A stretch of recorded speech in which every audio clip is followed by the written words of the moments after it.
timber? Yeah. Not this one then. It's all right.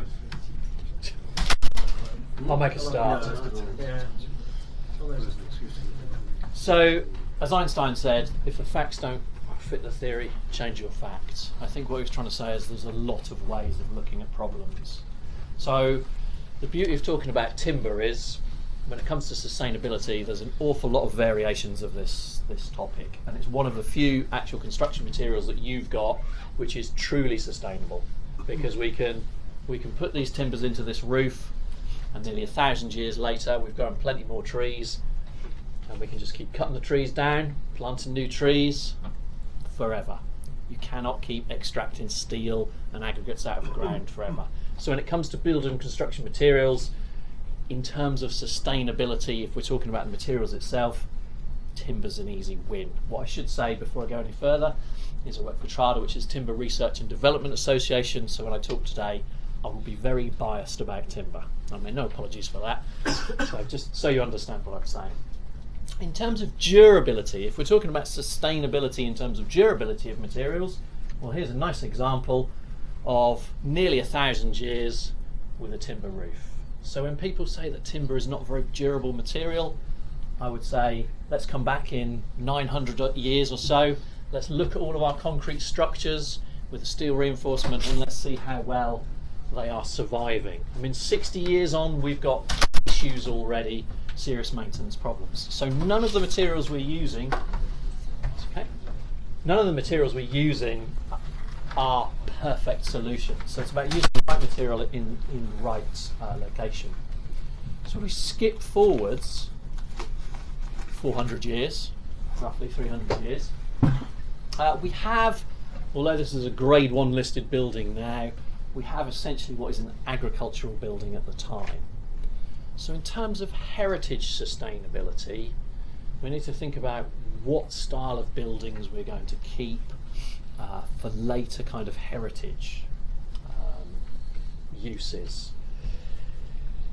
Same, I should skip back and say if we look at the size of spans we're achieving back then, nearly 20 metres in Westminster Hall, we're kind of 12 metres in Harmondsworth Barn. So even though we're not talking about modern materials, even back then we're achieving some quite big spans in terms of how useful it is as a material. It gets slightly more difficult in terms of sustainability and what does sustainability actually mean in terms of heritage, and I'll come on to engineered in a minute. If we look at something like a mill, it's a machine, so there's lots of moving parts. So what are we going to say is something that we need to keep in terms of heritage, and what parts of a machine are wearing parts that naturally would be replaced? So there's a question that gets asked quite a lot when we talk in terms of conservation. So for instance, this bearing under here, when the windmill spins, there's a bearing under there. Quite possibly would have been lignin vitae, something like that, a very, very dense hardwood, almost impossible to replace nowadays because it's not a kind of an FSC sustainable really hardwood. So we might replace it with a cast bearing. Well, is that a wrong thing to do in terms of heritage? Is it just a wearing part? How much data can you capture from that? Does it matter at what point you're capturing that data? Because the chances are, since 1588, some of these, or all of these bearings, probably, it's okay, all of these bearings have been replaced. So at what point are you capturing that data? And when we talk about sustainability and heritage, how are we recording this data? What decisions are we making on what snapshot are we taking?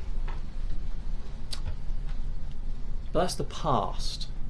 So in terms of sustainability, I wanted to talk about how things are moving forwards. But even when we consider those solid wood buildings, it's already an example of off-site manufacture in some terms, which improves things like quality control. So a typical roof like this will have to be built in a workshop, then dismantled, then taken to your site, then reconstructed. So you've got quality control over these sorts of things, which means you're likely to have less wastage on site, which means you're reducing or increasing the sustainability, reducing the wastage. So there's lots of ways we can look at what does sustainability mean in terms of timber, different to other products. And with old style construction, we've got this limitation in form in that typically we can only build to the length of a trunk or start to scarf these together. We're pretty limited by the size of timbers we can use. And when we often talk about timber frames, this is the picture that most people have got in their mind. Obviously, once upon a time you could get very big trees, so you could make very big buildings. And yes, that is a horse riding down the middle of that, centre of that tree. But we can't achieve this nowadays. And in terms of engineering, we're trying to minimise everything, reduce the wastage, reduce the size of the materials we're using. And later I'll talk about there is an argument maybe for not doing that with timber, because we can just grow more of it. As I say, it's the one material you're never going to run out of. In terms of species, when we talk about timber, it's not like talking about a few variations of steel. We're talking about thousands of different commercially available species of timber that you can potentially use. So you've got this huge palette of materials. And when trees grow, they've got branches, they've got knots, they've got other defects within the timber.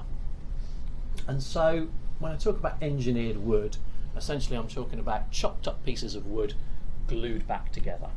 That's the easiest way of describing it. Now that covers everything from particle boards and chipboards all the way through to some of the products that I'm going to look at. And this is just a snapshot of some.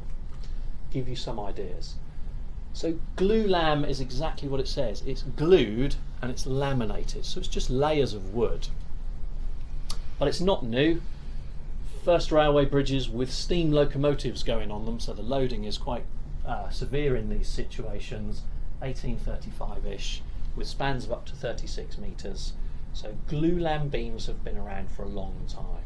So don't think that engineered timber is something super modern and you need to be kind of afraid of it, because it's tried and tested and proven. Do you know which any of those bridges are by name? No, but I could find out for you. I don't know off the top of my head, but I could find out for you if you want to know. Take a card at the end and I'll I guess they're no longer around those. Sorry? I guess they're no longer around these bridges. I've never heard of them. Some of them will be. So here's another example again. Glue lam beams, Malt Cross nearby, over 100 years old now, 150 years old. So there's lots of examples of glued laminated timbers or scarf resin repairs over a huge number of years. So in terms of sustainability and durability of those materials when you're starting to laminate timbers, again, there's quite a lot of examples of things that last a long time. So these are kind of proven techniques, if you like.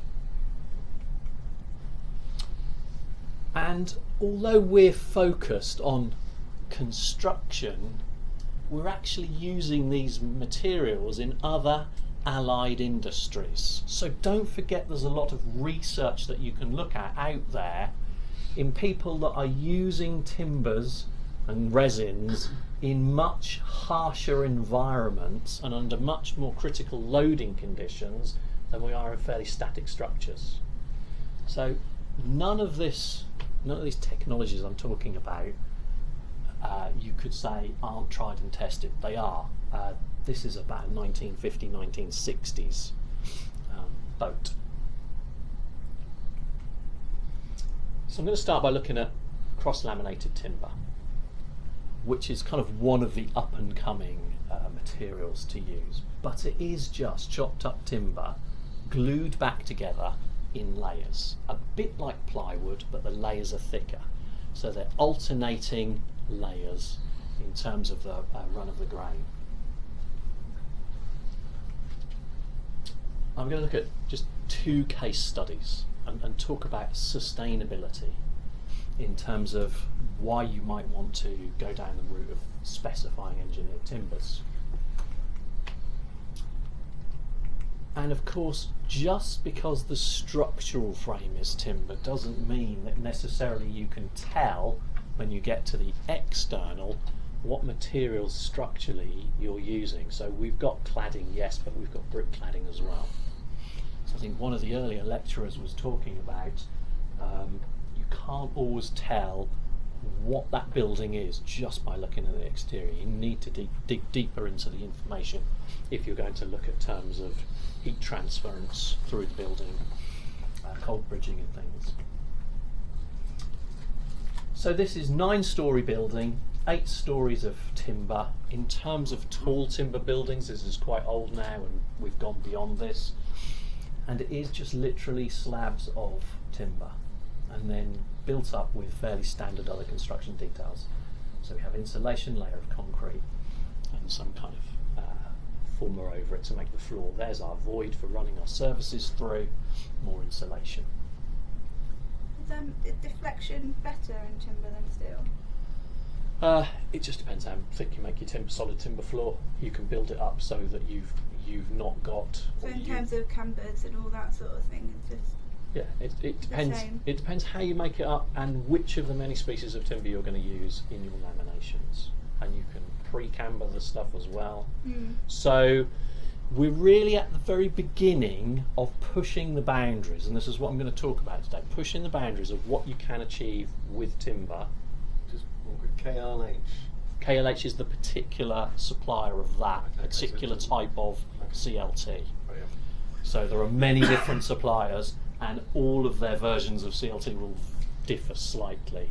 So I always say at these kinds of lectures, talk to the manufacturer, get their specific makeup and details in terms of sound transmission, degree of flex of the material over certain spans. They will have all of that data.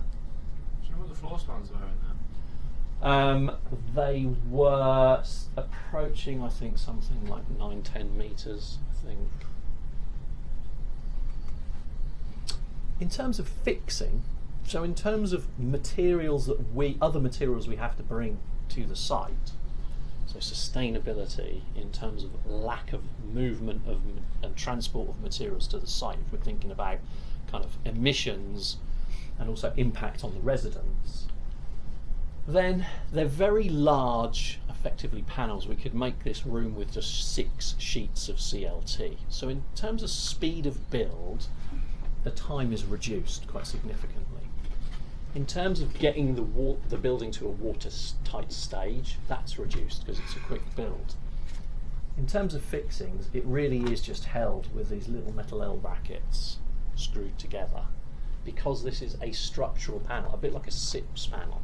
They've been around for a while and nobody kind of worries about them anymore. This is just a variant of that kind of technique. So speed is reduced, impact on the residents is reduced.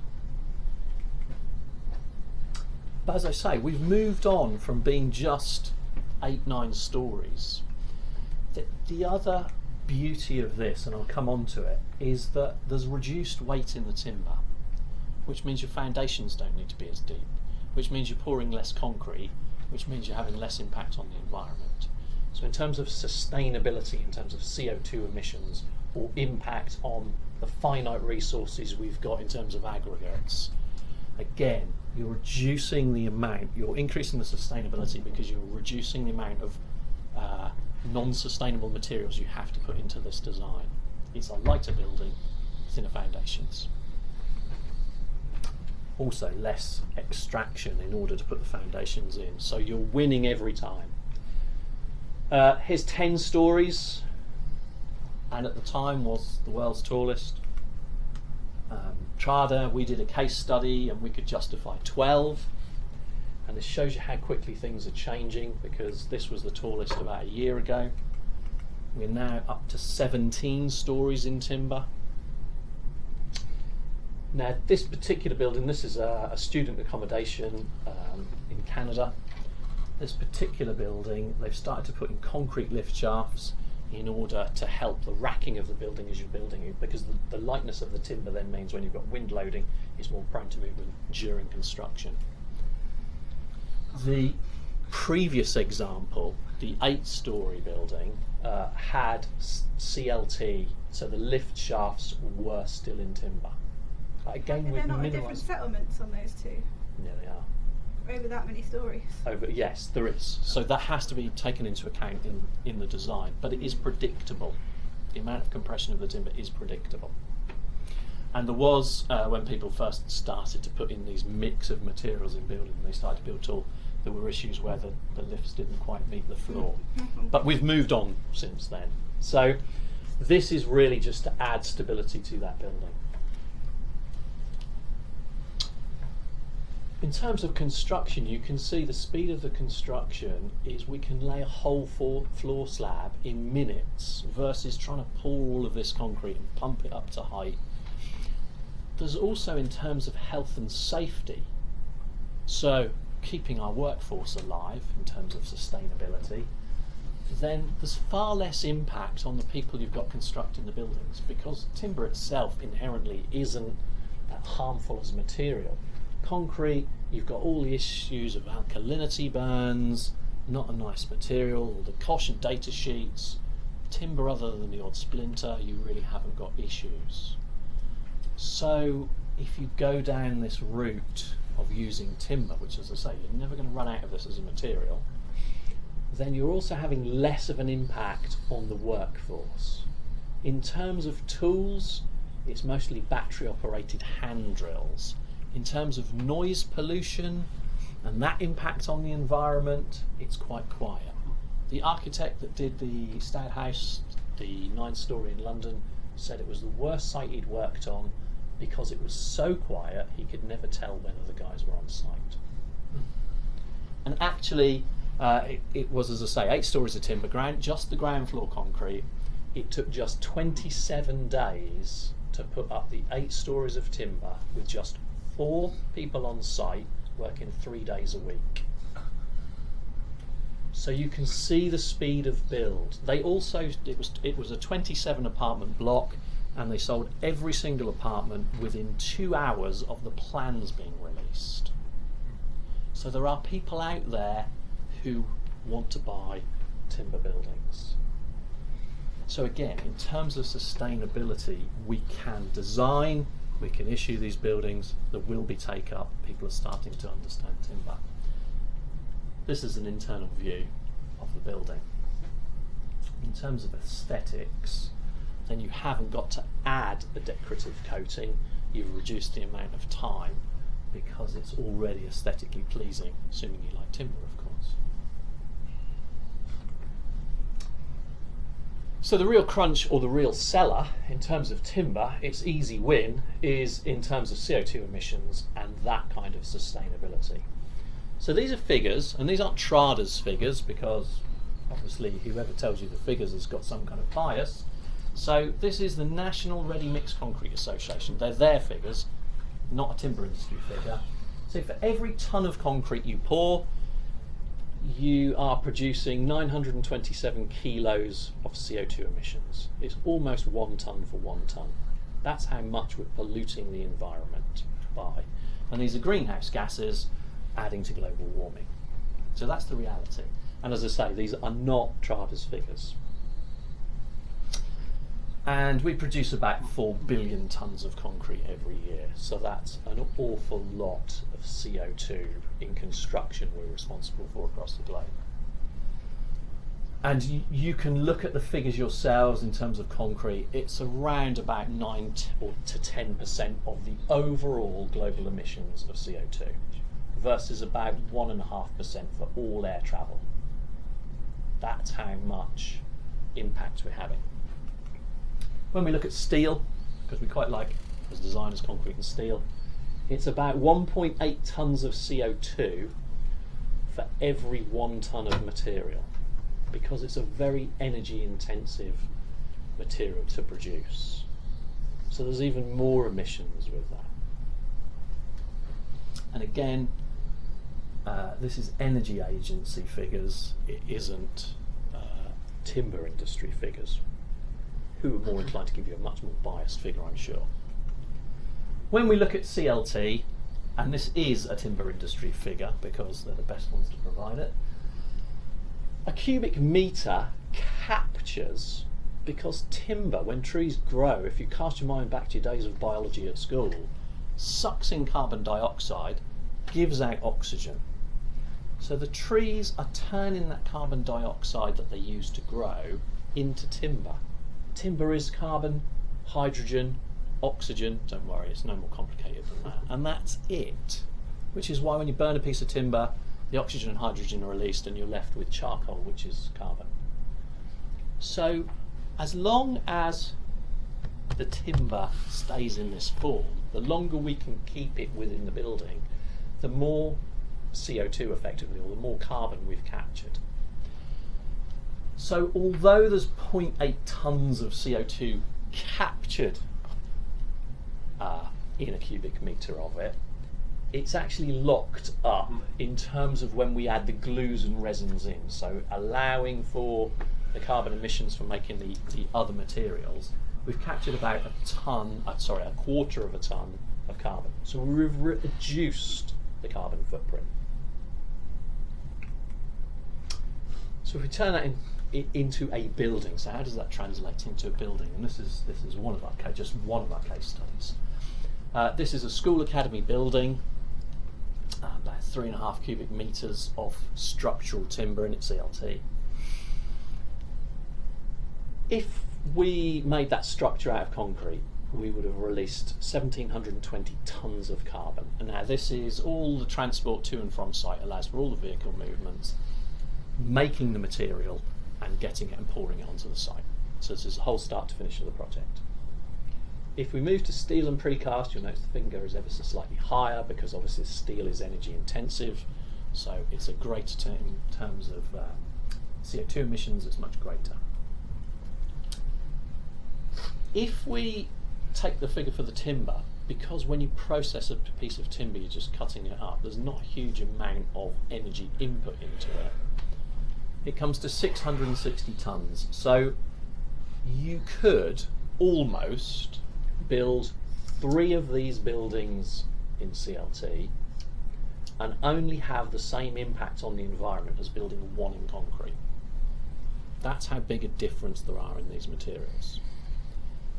If, and we can talk about this figure now, the sequestered, the captured carbon figure, if this building lasts long enough to grow a new set of trees to replace the ones we've put into it, then we could at that point burn the building and capture the energy from burning all that timber, and we would have an overall negative carbon footprint still, because we've already grown more trees to replace the ones we've just burned. Do you have any idea how many time you need to grow the same amount of trees to? If it's a softwood, then roughly 50 to 60 years. If it's something like an oak, because obviously every tree is different, an oak is about 80 to 120 years. And this will remain at this time? And so, well, and this is why it comes down to this discussion about sustainability and what that actually means. They obviously designed this building to last 60 plus years, you would kind of hope anyway. You could argue this figure, but if you argue the sequestered figure, then you can build 1 of these in timber and 1 in concrete and still have a negative carbon footprint. So they're the kind of figures we're talking about in terms of sustainability and emissions. You might just plump for this figure, which is the worst case, in that we've emitted 660 tonnes, but we can still build 2 3/4 of these buildings for every 1 we can in concrete, or concrete and steel. There it is kind of in construction, and at this point I say, and this is only my own personal view, not Trada's, I think they should have stopped at that point. Looks quite like the Colosseum, I quite like it. So the beauty of building in CLT is it's all off-site manufacture. So you've got quality control, you've got reduced wastage, you can pre-cut all your openings into the material. It's much lighter, so you need smaller cranes on site in order to construct your structure, which means less emissions into the atmosphere from the vehicles themselves. Might be a material you can use with restricted site access because you need a smaller crane and therefore you can get one in versus a much larger crane. So there are advantages. The one disadvantage is because of the light weight to relative size is you do have to think about wind conditions, because the panels will get blown around in high winds. So that's CLT. Glue lam. I've already talked about the fact that all of this is just glued, laminated in some direction of timber. Typically half a ton per cubic metre, 45 laminates. We can make very long, very deep timbers, because in theory we can just keep gluing layers. Obviously it gets to a point where it'll break under its own self-weight. Your biggest problem is getting them to the site access again. So we're pushed in a slightly different direction in terms of design. We can design our buildings in terms of how do we get the materials to the site rather than what we think. And we can make these beams as long as we want because we can just finger joint them and glue them together, either on or off site. Because don't forget, you can do this lamination on site if you've got the right contractors with the right resins, and it will reach a structural loading point and get passed for that. But it doesn't have to be huge. We can look at the other end of the scale to minimise the amount of material we're having to use, so again, sustainability, and we can just laminate small sections in order to get curves and intricate shapes. So the beauty of engineered timber is you've actually got far more versatility with the material over the solid form, because there's a lot of wastage in making that shape out of a solid piece of timber. And it doesn't have to be small buildings statically loaded. Here's an example of a bridge in in the Netherlands, which is a treated timber. Now, this particular one has gone through a process where they've added chemicals to it, and it makes it less wanting to soak the water up. Accoya is the particular process. It's a patented process, but there are lots of other materials that you can put in to protect exposed timber and make it more durable. But even in terms of durability, that all comes down to your designs, because if you leave ledges and flat spots where water will collect, sooner or later the timber will rot. So when you leave here today and go and look at timber cladding, you'll see that most people just leave square-edged boards. If you just rounded the top, the water would run out. You've increased the durability, you've made it a more sustainable material because it won't rot as quickly. If you leave that as a nice flat square edge, the water will pool on the top, it will rot more quickly. You've decreased the durability. So quite a lot of timber durability is not down to the particular material, it's down to the environmental conditions and your design detailing. We could take a very poor durability piece of timber, say a piece of pine, put it in this room, come back, assuming we don't change the environmental conditions, come back in 200 years, it'd still be there. Put it externally, it probably would rot in about 5 years. So it's thinking about where you're using this as a material to increase its durability and therefore its sustainability. We don't necessarily, I'll just put this slide in, we don't necessarily have to go down the route of gluing our laminations. We can add layers of timber, we can use wooden dowels, so this is 100% timber design, as long as the dowel expands more with moisture content, so that particular timber expands more with moisture content than the parent boards, then those planks will always stay effectively nailed, doweled together. So we're kind of talking about a giant mortise and tenon traditional joint, sort of. And there it is in reality, as a solid timber wall, and there's the building with the cladding on, and you would never know that's a solid timber wall. So we've reduced our impact on the environment again, because we haven't poured lots of concrete. The beauty of engineered timber is you can do some really nice, and believe it or not, these are just sections of timber we can now start to form shapes because we're chopping and gluing timber together in whatever shape you can imagine. Then you can do that in timber. Imagine for 1 second the amount of form work you're going to need to cast that in concrete. And I'd hate to think how you would do it in steel.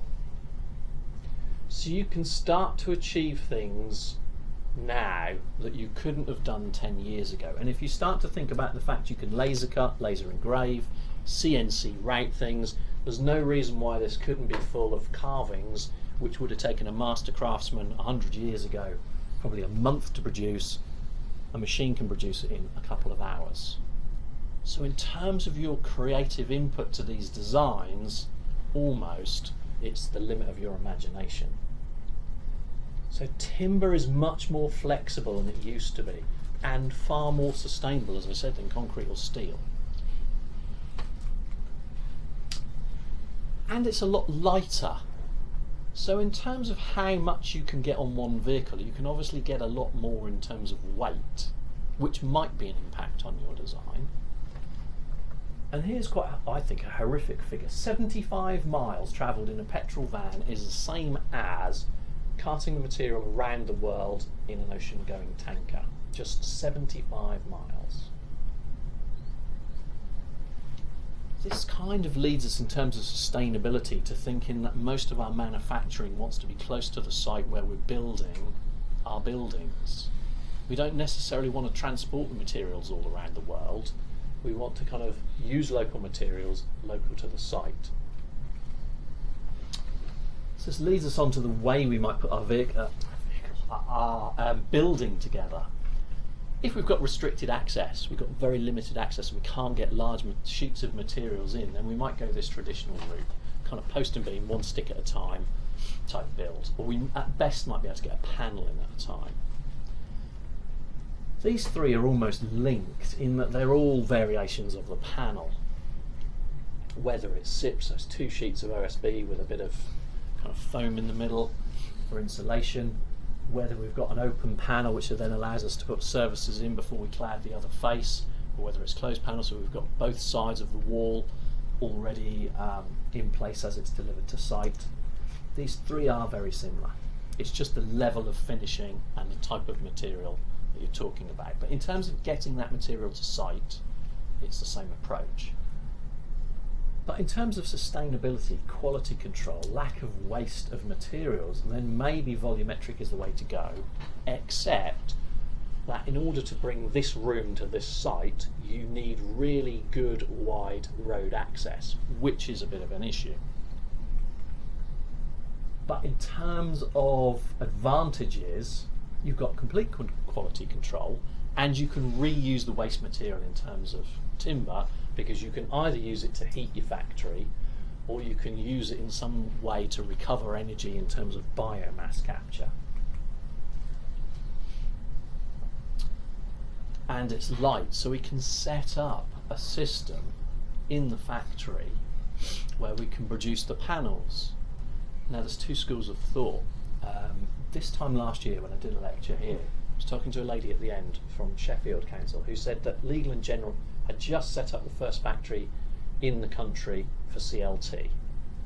So there's an insurance company who are now building timber framed houses with factories in this country producing the material.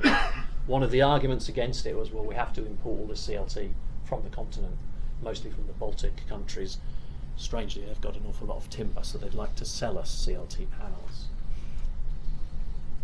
Stora Enso, and you'll see some of their slides I've pinched a bit later on, have gone down the route of saying rather than building 4 factories at the 4 kind of compass points of the country, we're going to produce a pop-up factory.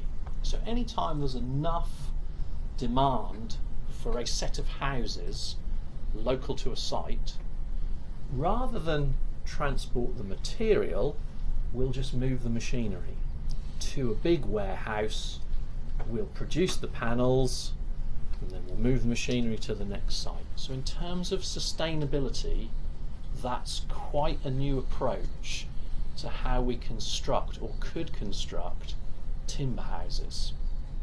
Because there's, as you can see, although it's big because we're producing a lot of panels, it's not complicated machinery. And in terms of making the material, it's just chopping up timber and gluing it back together. The manufacturers will tell you it's much more complicated than that, of course, and want to charge you a lot more money. But in essence, that's what we're doing, chopping this timber up, gluing it back together. So pop-up factory is a way to go.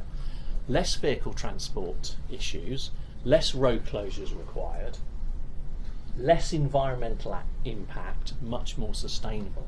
Don't have to build a factory for one set purpose, just use it and move on for the next person. You would still have to get the timber to the factory though. You would, but Still got that potentially you could transport. use local timbers, and I will touch on that as well. Here's our traditional construction site. So here we've got a skip full of timber. We haven't got this issue if it's all off-site manufacture. This is all on-site manufacture where the detailing hasn't quite worked, or the fact that we obviously buy timber in standard lengths, and most of the time we don't want it at that standard length because that's not how we design our buildings. So it could be, this is the idea, you've got CLT, it is just a slab of CLT that turns up, and then we build our building, and then we fit it out, and then we put on our plasterboard, and then we do all of our second fix work. Or it could be actually, as I say, with a closed panel system, that you've ordered your wall complete with doors, windows, in this case roller blinds, M&E already built into the wall, light switches are already on, maybe even got wallpaper on the inside. So when this wall turns up, you drop it onto your foundation, connect the services, that's your wall done. In terms of impact on the environment around that site, one movement only for the panel. We haven't got repetitive visits to sites for every single trade. It's all done in the factory.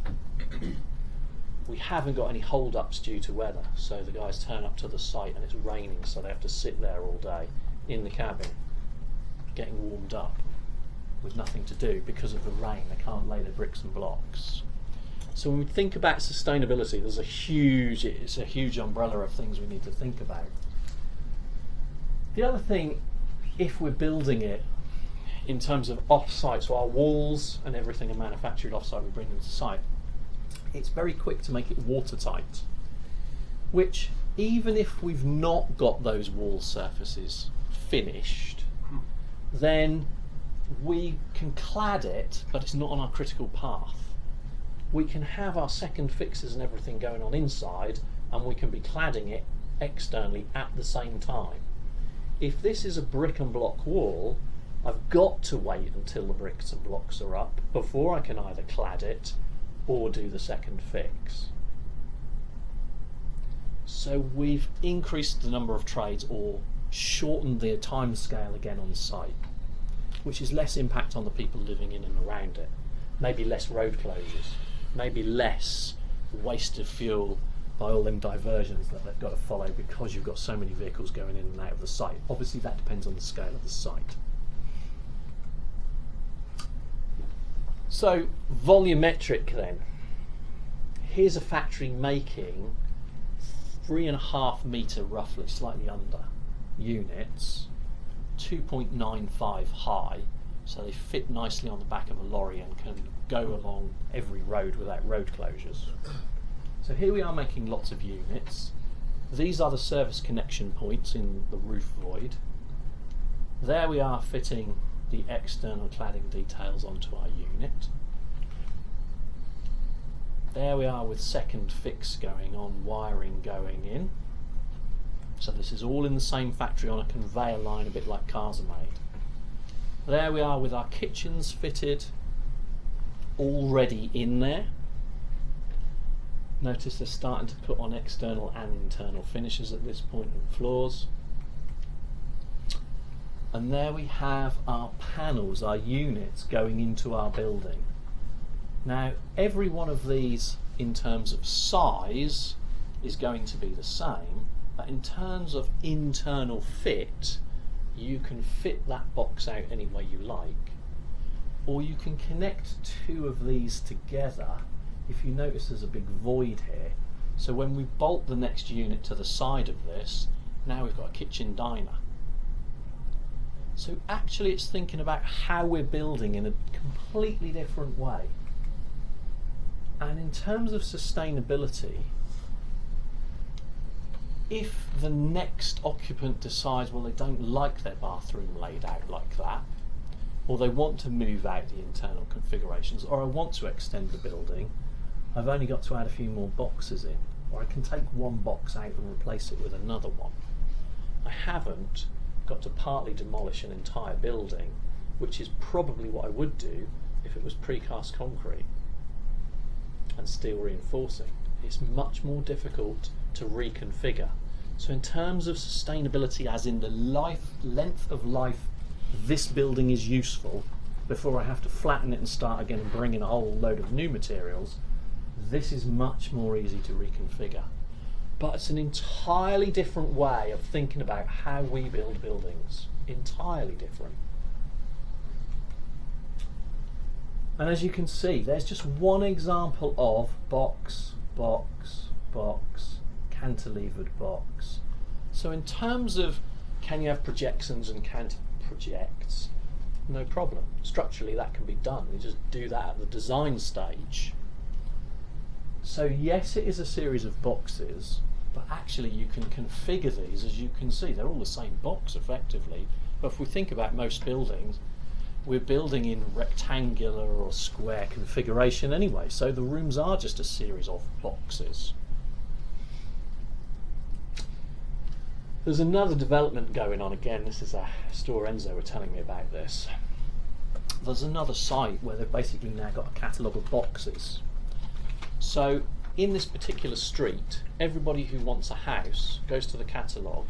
They pick, I think it was about 10 variations on the shape of box, but there's about 100 variations of cladding and about another 200 or 300 variations of internal fit. And I think they said, actually, it's a bit like a mail order catalogue. You can flip through and pick everything that you want in your house. So the street scene overall, everyone could be exactly the same, or every single building could be completely different. But from a manufacturing structural point of view, they've got about half a dozen designs in order to make, I think it was something like 1,500 variations at least. It's a completely different way of thinking about how we build our built environment. It has an impact on how we can reconfigure our environment as well. If we think about most of these buildings, I guarantee we come back in 10 years' time, none of this IT equipment will be here. It will have all changed. If you think about most shops, commercial buildings, they're reconfigured about every 10 to 15 years because of change of owners, change of whatever they want to do within that internal space. And yet we're constantly designing for them to be like that forever.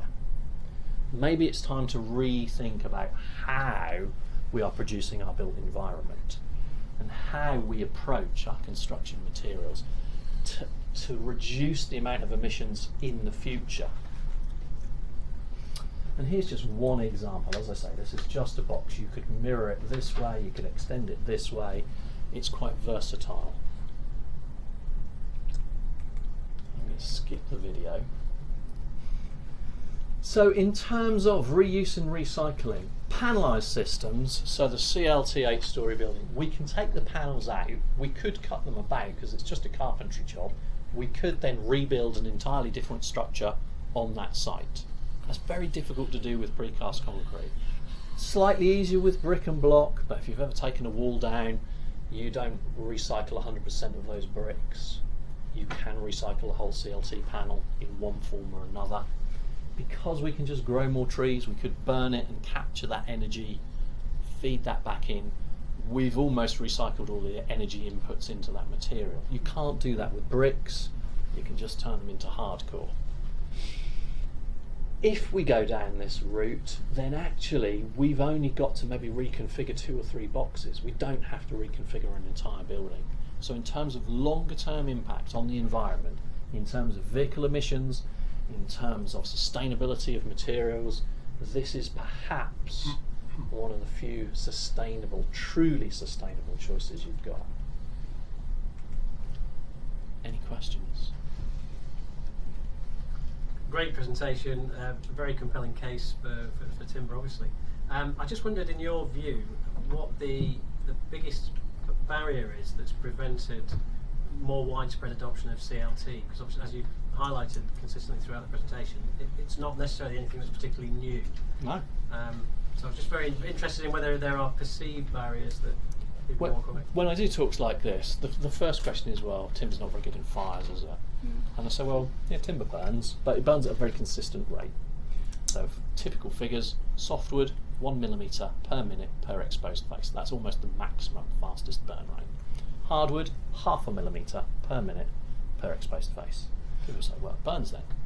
So if you think about a building fire, it's not the structural wall that's burning first, it's all of these internal components probably. So in terms of insurance, this building is a write-off way before the structure fails. And in terms of design, we're mostly not designing bomb-proof buildings, we're designing in terms of escape time for people to get out of the building before there's any substantial collapse. So why not just make the beams bigger? This is the one material, timber, because it's a truly never-ending supply. You could just make the beams bigger and allow for them to burn and increase the escape time. Let's just add extra depth to it. As I said, it might be the one case where you want to use more material, not less material. Because actually, the more material you're using, the more carbon you've captured, the better for the environment. There is a whole issue, and we could spend hours debating about land use and whether we should grow trees for crops or whatever, depending on the tree type. It's about managing resources that we've got. But the case is, we cannot keep extracting steel and aggregates forever. Probably can for now, but we are having detrimental effects. So that's the first thing that people say. Durability is the next question I always get asked. Well, it's not very durable, is it? And I say, well, Westminster Hall roof, I'd say 1,000 years is a fairly durable material. Let's come back and look at some of our steel framed buildings in 1,000 years, see if they're still standing and exactly the same. And certainly reinforced concrete, 60 years in, we've got some serious issues that we've got to resolve. So in terms of a durable material, it's more about the design and picking the right choice of timber for that application. So it's this inherent thing that, well, I wouldn't want to live in a timber framed house, people say. So, well, actually 70% of Scotland live in a timber framed house, and actually the weather environment in Scotland, as everybody would believe, is not great. So there are lots of preconceptions. When I talk to architects and engineers, and we talk about designing in timber all the time, which is what I do pretty much all the time, get asked pretty much those questions. Those, and then it comes down to issues about building regulations. Surface spread of flame is another common one. Well, if I'm designing a big open space, we've got lots of members of the public, what about surface spread of flame? Well, if you're going to plasterboard it, what's the problem? There's your answer. Just internally line it as you would any other building. The EN, when you actually look into the details of surface spread of flame, it's very much a British thing. I took to designers on the continent, and although it's under the same overarching EN number, they don't deal with surface spread of flame. It doesn't come up in their version of their building regs, which I find a little odd. So sometimes it's historic for some reason. People will say Great Fire of London and things like that. Well, we've kind of moved on in terms of street widths and things. So I think it's time to start to think again about what we're trying to achieve. And it's all of these preconceptions which don't necessarily stack up with fact when you kind of scratch below the surface. Thank you. Any others? I think you said was it the student accommodation in Vancouver? Yeah. 27 days. No.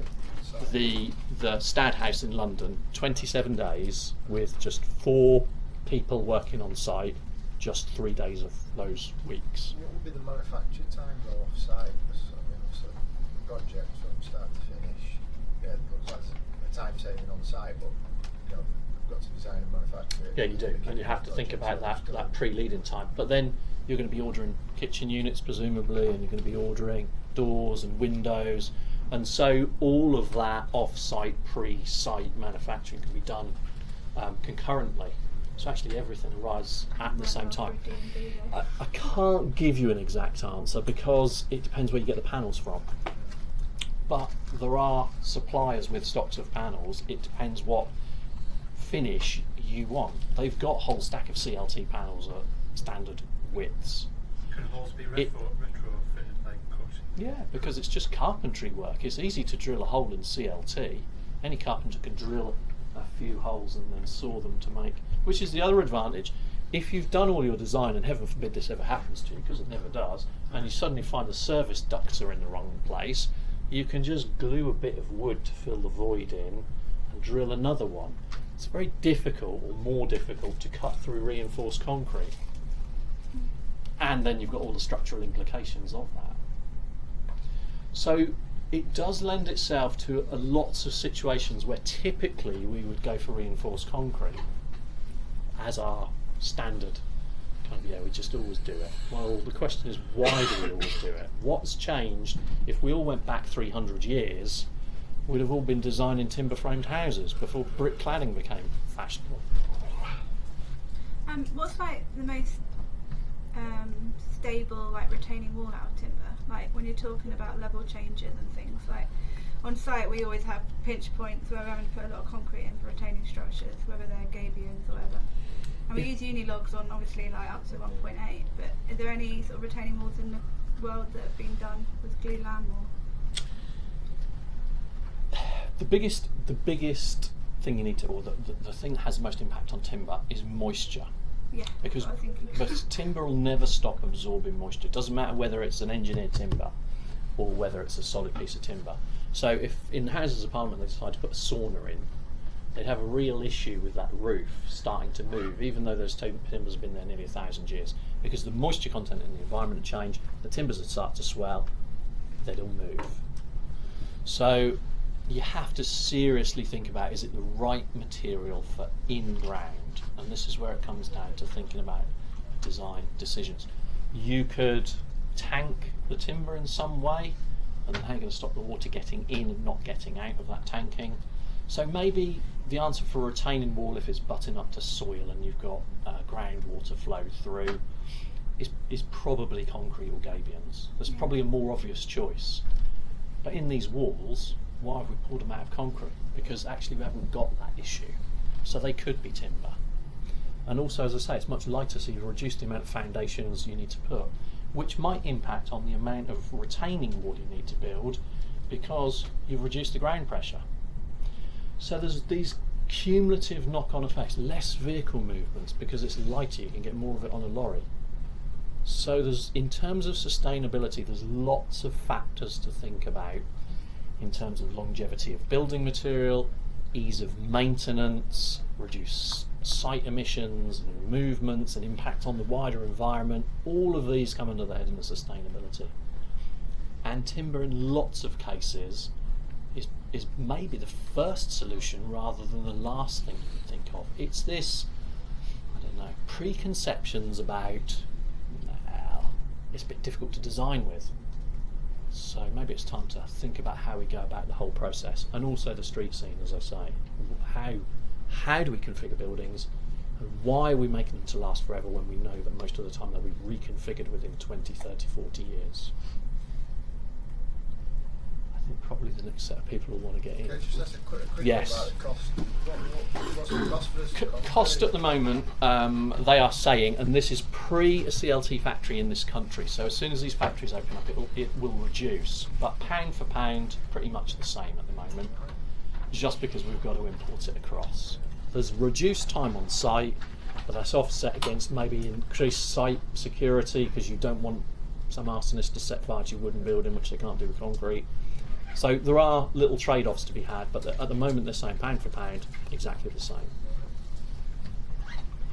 Thank you all very much. Thank you.